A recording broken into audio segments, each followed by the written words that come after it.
안녕하세요. 정보가 세상을 바꾼다 인포뱅크입니다. 이번에 전해드릴 내용은 미 CEO 취주석 만찬 후 탈중국 결정, 중국의 희망 없음을 재확인에 대해서 한번 알아보도록 하겠습니다. 여러분의 좋아요, 구독과 좋아요, 그리고 필요하시면 알람 설정까지 부탁드리겠습니다. 지금 미국의 CEO들이 어마어마한 돈을 가지고 이 회의에 참석하려고 했어요. 만찬에 참석하려고 했는데 이들이 만난 시 주석의 한 행동과 발언을 통해서 실망만 겪었다라는 그런 이야기가 나오고 있습니다. 이야기는 시작을 해보도록 하겠습니다. 시 주석이 미국을 방문했죠. 11월 15일부터 17일까지 미국 샌프란시스코에 열리는 에이펙 정상회담을 참석하기 위해서 방문한 것입니다. 이 시간 시 주석은 미국 CEO뿐만 아니라 지금 바이든 대통령도 만났는데 미국 CEO와의 만찬을 여기서 가졌죠. 그런데 미국 CEO들이 시 주석과 만남을 통해서 많은 기대감을 가지고 만났었는데 실망만 가득했다라는 후문이 나오고 있습니다. 들어갔을 때는 박수치고 좋아했던 이 미국 CEO들이 회담이 끝나자 실망만 가득했다라는 거죠. 자신들이 말하자면 즉 미국 CEO들이 긴장된 미국과 중국의 관계 중재자로 나설 용의가 있음을 나타냈지만 외국 기업에 대한 중국 정부의 탄압이라는 리스크를 끝내 해결하지 못하고 실망했다라는 것입니다. 이 때문에 미국 CEO들은 시진핑의 회유에도 불구하고 탈중국을 결정할 것으로 보입니다. 자, 그래서 이번에 알아볼 내용은 미국 CEO 시 주석 만찬 후 탈중국 결정, 중국의 희망 없음 재확인입니다. 지금 미국 CEO들이 미국에서 시 주석과 만나서 지금 회담을 한 만찬을 한 그런 내용부터 일단 알아볼게요. 지금 시 주석과 만남은 15일날 열렸는데 지금 샌프란시스코 하이아트 트리젠시 호텔에서 지난 15일 열렸습니다. 이곳에 미 CEO들과 영향력 있는 정치인 300여 명과 만찬 행사에 참석을 했죠. 이날 시 주석은 연설에서 현재 중국 관계는 우리가 적인가 파트너인가라는 질문에 직면해 있다라고 얘기하면서 그는 중국은 미국의 파트너이자 친구가 될 용의가 있다라고 발언을 했죠. 그래서 지금 백기를 조금 든 것처럼 보였었어요. 이 발언 자체로는. 그런데 실제로는 그렇지 않았다라는 거죠. 결국 CEO들이 원하는 말을 듣지 못했다라는 분석이 나오고 있습니다. 앤더스 코르 국제정치 전문가이자 코르 애널리스틱스의 대표는 이렇게 말을 하고 있죠. 이번 만찬 행사에 참석하기 위해 수만 달러 지불한 미 기업 CEO들은 그들이 진정으로 듣기 원하는 말을 듣지 못했다. 시 주석은 중국 내 비즈니스 환경 악화, 경제에 대한 중국 정부의 통제 강화, 이것을 인정하지 않았다. 즉, 시 주석은 이 사안에 대해서는 협상할 여지가 없다고 못 박은 것이나 마찬가지다 라고 얘기를 했습니다. 중국 내 외국 기업들은 이런 위험 요소를 견디지 못하고 중국 시장에 희망이 없다고 판단해 탈중국을 시도할 가능성이 높아 보인다라고 얘기를 했습니다. 우리가 여기서 눈여겨봐야 될 것은 바로 이거죠. 중국 내에서 비즈니스 환경이 악화된 것과 경제에 대한 중국 정권의 통제 강화 등은 지금 현재 진행 중이죠. 그런데 시 주석은 이것을 인정하지 않았다라고 지금 얘기를 하고 있습니다. 인정하지 않았다라고 얘기를 하고 있습니다. 그래서 결국 이것은 협상할 여지가 없은 것이나 못 박은 것이기 때문에 이것에 대해서 굉장히 실망을 했다라는 분위기죠. 루시아 던이라는 미국 오하이오 주립대학교 경제학 교수는 이렇게 말을 하죠. 시 주석이 이번 발언은 사전에 치밀하게 계산된 것, 중국 공산당은 미국을 포함한 서방국가 기업의 CEO들을 상대하기 위하여 자신들만의 전략을 세운 것. 최근 중국 매체들의 경제 뉴스를 종합해보면 중국 정권이 중국 내 외국 기업의 수를 대폭 줄이고 장기적으로 완전히 없애려는 계획을 가지고 있음을 알 수 있다. 물론 현재는 중국이 직면한 경제 위기를 극복하기 위해서는 외국 기업이 필요한 상황. 이러한 이유로 이번 만찬은 모호한 태도를 보였다. 전체적인 그림은 딱 이러는 거예요. 시 주석의 표현은 모호한 스탠스를 취한다. 그리고 우리가 전적으로 통제할 수 있는 나라로 가야 되는데 외국 기업들도 이 통제 안에 들어가야 된다. 이를 통해서 외국 기업들이 너희들 빨아먹을 거 다 빨아먹었지, 나가. 그리고 이것을 우리 국내 기업으로 채울 거야. 이렇게 표현이 되는 거죠.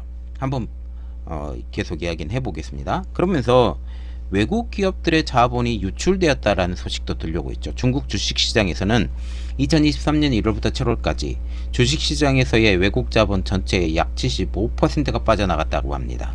그러면 주식은 당연히 폭락하겠죠. 그런 이야기가 지금 나오고 있고요. 이 기간 글로벌 투자자들이 매도한 주식의 규모는 250억 달러 이상이라고 지금 얘기가 나오고 있고, FTI 외국인 직접 투자가 감소를 했습니다. FTI 측정 지표 중 하나인 직접 투자 부채가 감소했다라고 지금 얘기가 나오고 있는데, 지난 3분기 118억 달러가 적자가 났습니다. 이는 중국 내 외국 기업들이 수익을 중국에 재투자하는 방식이 아닌 중국에서 자기 나라로 빼내고 있다라는 뜻을 지금 내포를 하고 있는 것이죠. 1998년 직접 투자 부채 데이터를 집계한 이래 처음 나타난 현상입니다. 결국 투자의 일부는 여기에 남겨놓고 투자를 하는 게 투자의 정석인데, 이제 그럴 필요가 없다라고 생각을 하는 것이죠. 그리고 CEO들도 태도가 돌변했습니다. 레리 핑크라는 블랙록 CEO는 이번 만찬 행사에서 시 주석과 같은 테이블에 착석할 만큼 굉장히 위치가 중요한 사람이죠. 그런데 블랙록과 같은 경우도 신규 투자자 관심 부족으로 중국 플렉시블 주식 펀드를 종료를 했습니다. 뱅가드 그룹입니다. 굉장히 유명한 그룹이죠. 올해 초 중국 당국에 중국 내 모든 사무소를 폐쇄하겠다라고 통보를 했습니다. 오하이오 주립대 경제학 교수인 루시아던 교수는 글로벌 자산 운용사들이 중국 내 위험 및 불확실성으로 인해 중국과의 관계를 끊기 시작했던 것이 바로 이러한 행동이다 라고 말을 했습니다. 결국 제조업체들도 탈중국에 속도를 내고 있다는 말이 나오고 있죠. 인텔입니다. 미국 정부 규정의 준수를 위해서 일부 제조 사업장을 중국에서 미국으로 이전하는 방안을 검토하고 있다. 즉 1+1을 생각을 하고 있다라고, 다시 리쇼링을 하려고 준비하고 있다라는 거죠. 일단은 조금은 남겨둘 거예요. 중국 내에서 판매할 것만. 그러나 전체적인 것이 아니라는 사실이죠. 두 번째, 마이크로소프트입니다. 공급망 리스크 완화하기 위해 일부 제조 공장을 중국에서 유럽 국가로 이전 가능성 모색. 여기도 1+1입니다.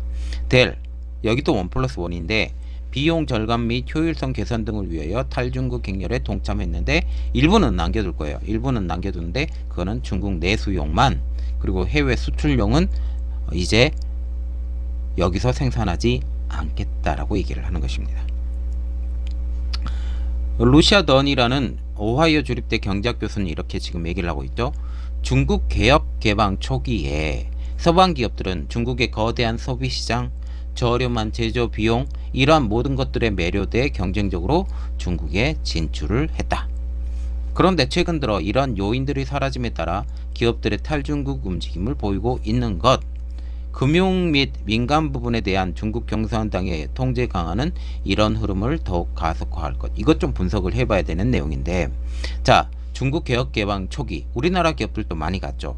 그리고 노동 집약적 산업들이 많이 갔습니다. 초기에. 그런데 지금 중국 제조 2025 그리고 여기에 중국몽까지, 그리고 1대1로까지 이 모든 것들이 일어나면서 이제 중국의 거대한 소비 시장도 막을 내려가고 있거든요. 그리고 저렴한 제조 비용, 이제 더 이상의 저렴한 제조 비용은 중국에서 기대하기 힘들다라는 말이 나오고 있습니다. 이 때문에 베트남, 인도네시아, 말레이시아, 그리고 인도, 이러한 나라들이 뜨고 있죠. 그러면서 여기서 우리가 눈여겨봐야 할 것은 탈중국의 움직임이 가속화되고 있는 것이라고 말했습니다. 거대한 소비시장 없죠. 저렴한 제조비용 이거 없습니다. 이러한 모든 것들을 우리가 고려해야 되는 상황이 되는 것이 현재 상황이라는 것이죠. 그러면 이러한 서방 기업들이 탈중국을 하게 되면 1+1을 하더라도 어쨌든 규모를 줄여야 되니 이러한 것들이 후폭풍이 무엇이 있느냐? 결국 대규모 해고밖에 없다라는 거죠. 그런 가뜩이나 청년 실업 때문에 문제가 되는 중국 입장에서는 외국 기업들의 탈중국 행렬이 결코 만만치 않은 상황입니다. 결국 외국 기업들의 중국 이탈은 공장과 사무실 폐쇄는 물론 대규모 해고 사태로 이어질 수 있습니다. 중국 공식 추산 중국 내 외국 기업의 직접 고용 규모는 4,500만 명. 여기에 2차, 3차 산업까지 다 합쳐보면 관련 공급업체 협력사까지 다 고려하면 중국인 수억 명이 외국 기업과 간접적으로 관련이 있는 것으로 추정이 되고 있기 때문에 중국 경제의 주름은 더욱더 커질 것이다라는 게 전문가들의 분석입니다. 그리고 특별히 이번 회담에서 중국이 거짓말을 했다라는 이야기가 나오고 있는데 앤더스 코르 국제정치 전문가 및 코르 애널리틱 대표는 이렇게 말을 하고 있습니다. 이번 만찬 행사에서 보인 시 주석의 제스처는 철저히 거짓이라는 지적을 했습니다. 시 주석은 중국이 미국의 친구이며 펜타닐로 인한 미국의 고통을 깊이 공감한다는 등의 연설 내내 거짓말을 했다. 중국 공산당은 그저 시간을 벌기 위해 우호적인 제스처를 취하는 것이며 그 뒤에는 세계 패권을 차지하려는 야욕이 숨어 있다라고 얘기를 하고 있습니다. 루시아 던 교수도 지금 이렇게 얘기를 하고 있죠. 중국 정권의 주도의 강제 장기 적출 문제에 대해서 비판을 했고, 시 주석이 서구 문명 기반이 되는 주요한 도덕적 원칙을 계속 무시한다면 미국과 중국 간 파트너십의 미래는 불투명할 것이다 라고 얘기를 하면서 이번 시 주석의 그 민간 CEO의 만남은 철저히 중국 중심의 생각에서 했고 결국 이 만남이 결국 미국 경제 거물들의 실망만 만드는 그런 만남이었다라고 볼 수 있습니다. 자, 이번 내용은 여기까지 하겠습니다. 저희 내용이 여러분들에게 도움이 됐다고 생각을 하시면 구독, 좋아요, 그리고 필요하시면 알람 설정까지 부탁드리겠습니다. 감사합니다.